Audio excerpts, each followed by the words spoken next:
Jamaica, Jamaica, I'm going to say this to you all tonight. I am bleeding. I am weeping.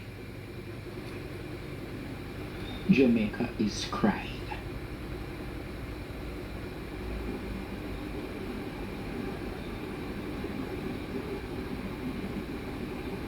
The government is creating a euphoric moment with these press conferences, creating narratives as though they are managing this well.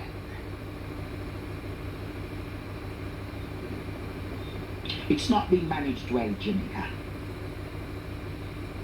And I appreciate the reports from the international media because they give you the realities of what is happening. They are not taking side, government or opposition, this or that. They are telling you the unequivocal truth of what is happening on the ground. Listen to what Zulika just is saying, what is happening in St. Elizabeth. The devastation has been extremely great in northeastern St. Elizabeth. And as a member of parliament, I have reached out to the government for assistance in getting persons who are marooned access so that they can actually leave their communities or enter elsewhere. I have been told by the government that as a member of parliament, I cannot engage with private contractors to have their roads cleared or to have their roads put in a place where they can leave or enter their community. And so I have been faced with a difficult decision where I have to choose whether I obey the rules as they currently stand, in which case it means that residents will be left stranded and trapped and unable to leave, even in cases of emergency.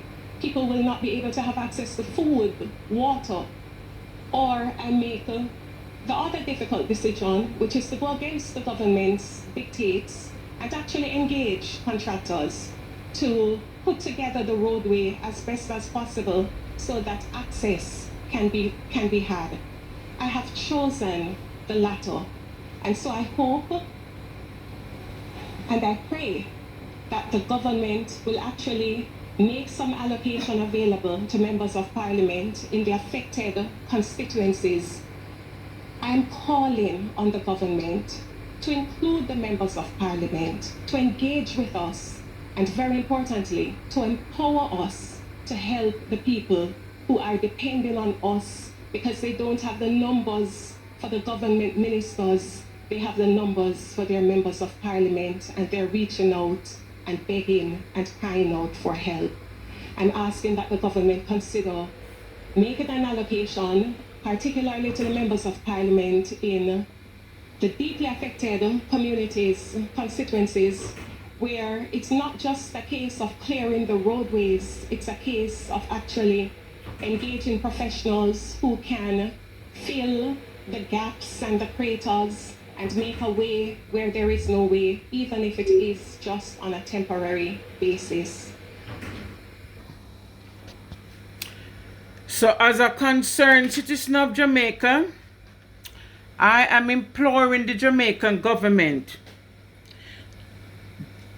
to give access to the people, to the MP, to help the people in Jamaica who have been deeply affected by the recent hurricane in Jamaica.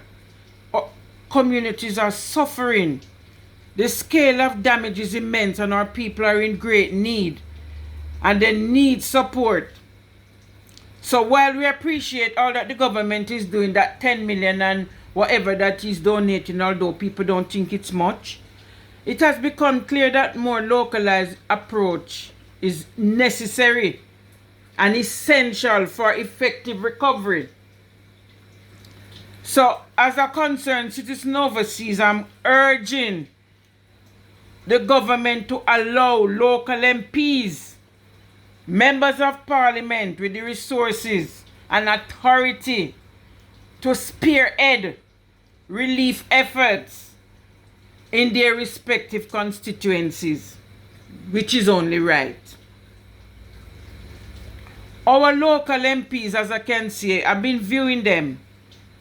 These people seem to possess an invaluable knowledge of the unique needs of the people out there and the challenges in their community, because they are very familiar with them. So if you give them access, that will enable them to directly manage and allocate resources to the necessary people who really need it. And they can ensure that an assistance reach the right people. You see, that's why they're not supposed to put capitalists in power. You have to put socialists who understand the needs of the people. You understand? Yes, I'm done talk.